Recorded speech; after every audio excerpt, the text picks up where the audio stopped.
السلام علیکم، میں ہوں جاوید اور آپ کا سواگت ہے ہمارے یوٹیوب چینل زین ریئیکشنز پہ۔ تو آج ہم لے کے آ چکے ہیں محمد سیریز کا پارٹ 1 جو ہے نور محمد کی تخلیق، اور اس ویڈیو میں پروفٹ آف محمد کے بارے میں بتایا گیا ہے کہ کیا ہے ان کی جیونی اور کیسے اس دنیا میں آئے، کیسے اسلام پھیلا اور کیا ان کے رہتے ہوئے ہوا۔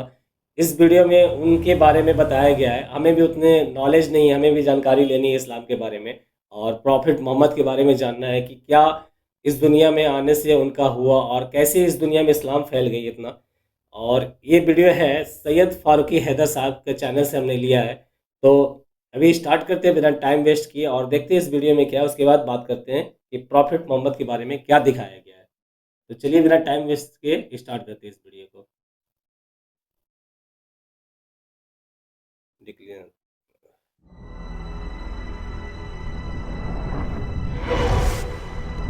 With me.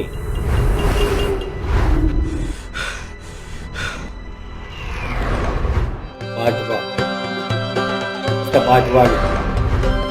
سیریز شروع کیا میں نے۔ پلیز سپورٹ چینل پہ نئے ہو تو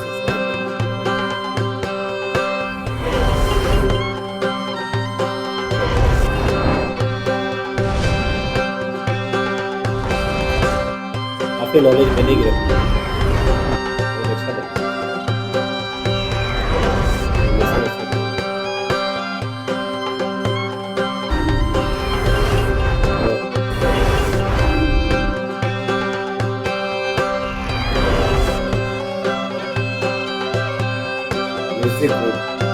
ویری گڈ۔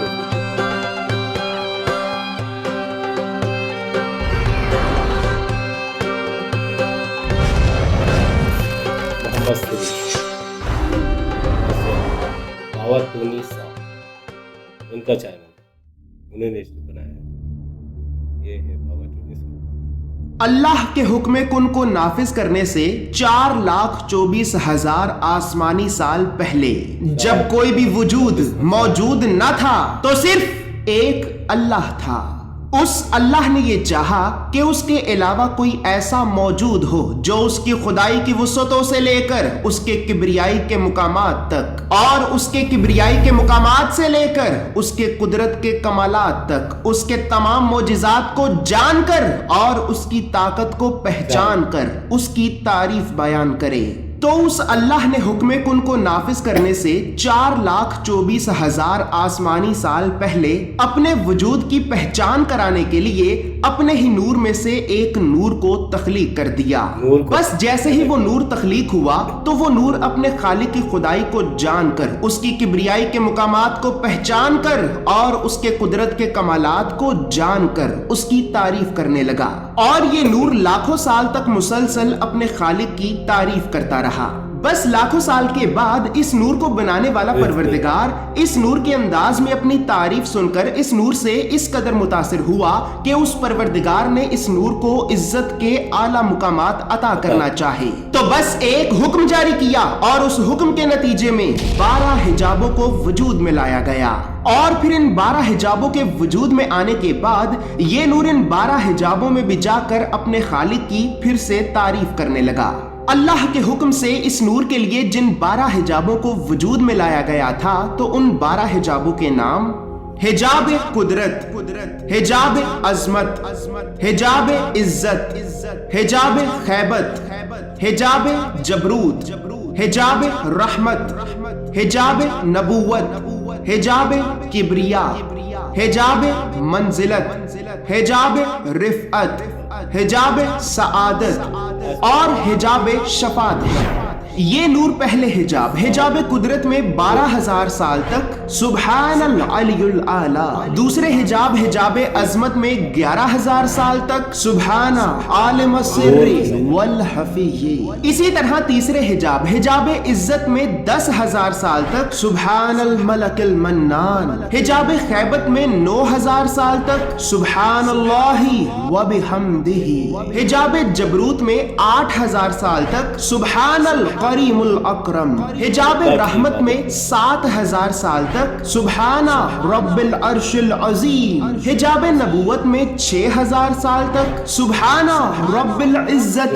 اما یصفون، حجاب کبریا میں 5000 سال تک سبحان العظیم العظم، حجاب منزلت میں 4000 سال تک سبحان العلیم القریم القبیر، حجاب رفعت میں 3000 سال تک سبحان ذی الملک والملکوت، حجاب سعادت میں 2000 سال تک سبحان من یزیل الاشیاء ولا یزول، اور حجاب شفاعت میں یہ نور 1000 سال تک سبحان ربی العظیم وبحمدہ کی صدائے بلند کر کے بس اپنے رب کی تعریف کرتا رہا۔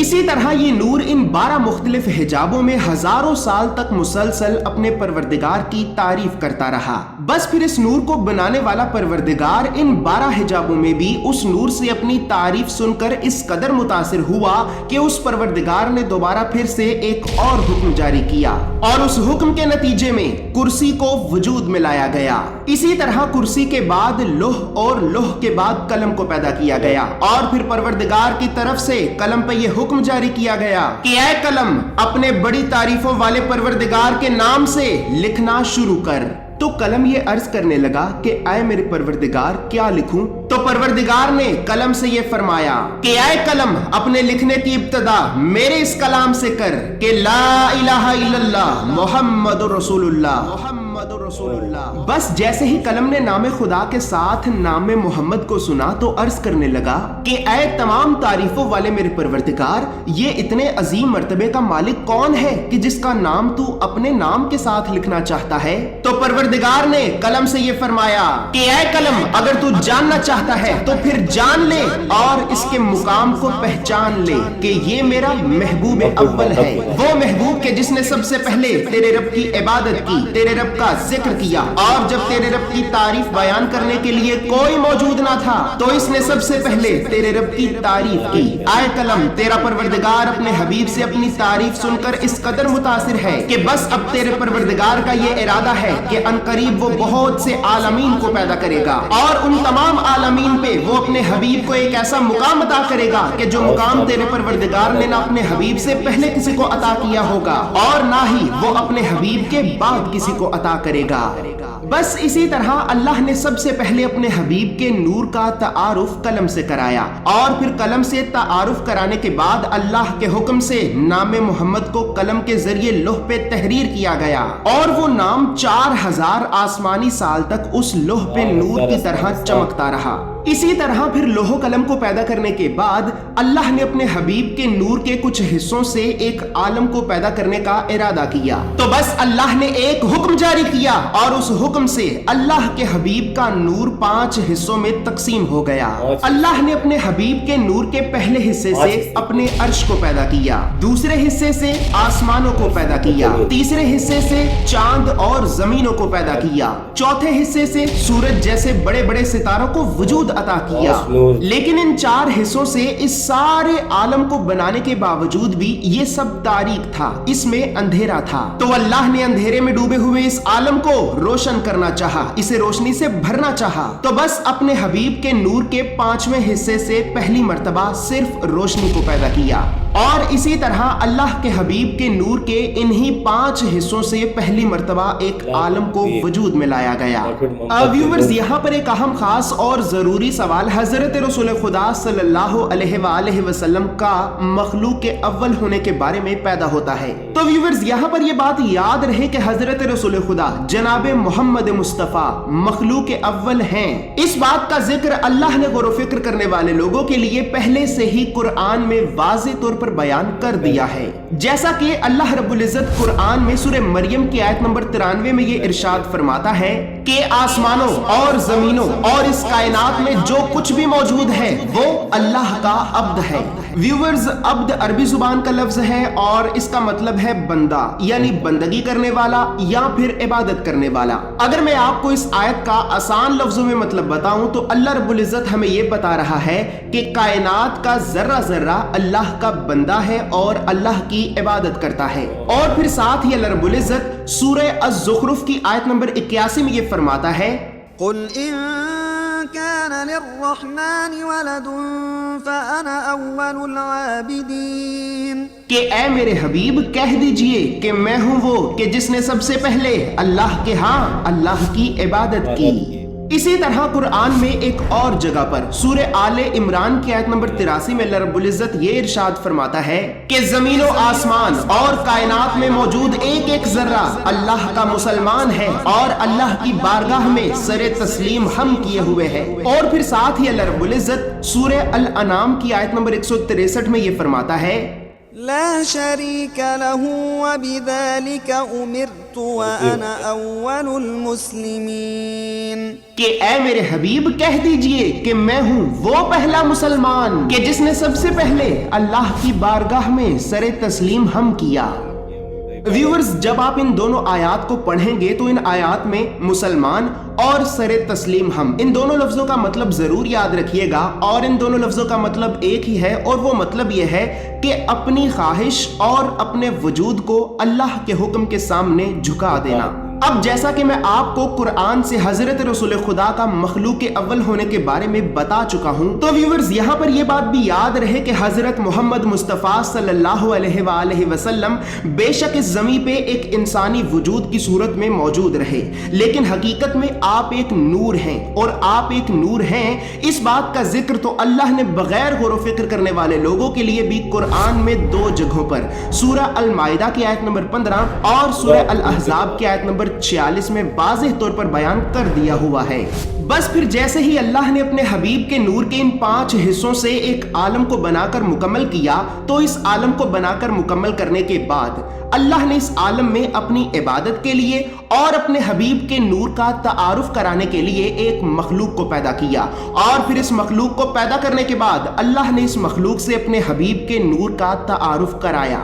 بس پھر اس پہلے عالم کو پیدا کرنے کے بعد اللہ نے پھر سے ایک اور دوسرے عالم کو پیدا کیا، اور اس دوسرے عالم میں بھی ایک اور دوسری مخلوق کو پیدا کیا، اور پھر اس دوسری مخلوق کو بھی پیدا کرنے کے بعد اس مخلوق سے بھی اپنے حبیب کے نور کا تعارف کرایا، اور اسی طرح کرتے کرتے اللہ نے 9,99,999 عالمین کو پیدا کیا، اور ان تمام عالمین میں اللہ نے مخلوقات ہند، مخلوقات بن، مخلوقات جن، مخلوقات نسناس اور فرشتوں اور کروبیوں کے علاوہ بھی لاکھوں مختلف مخلوقات کو اپنی عبادت کے لیے اور اپنے حبیب کے نور کا تعارف کرانے کے لیے پیدا کیا۔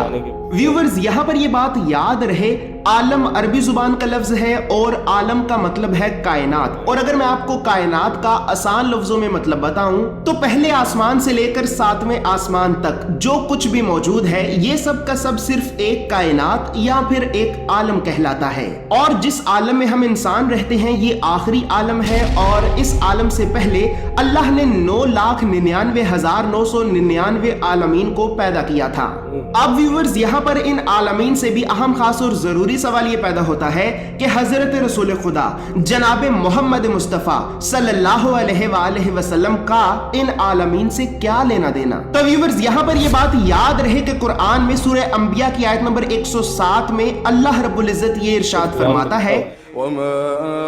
أَرْسَلْنَاكَ إِلَّا رَحْمَةً لِلْعَالَمِينَ کہ اے میرے حبیب ہم نے آپ کو عالمین کے لیے رحمت بنا کر بھیجا ہے۔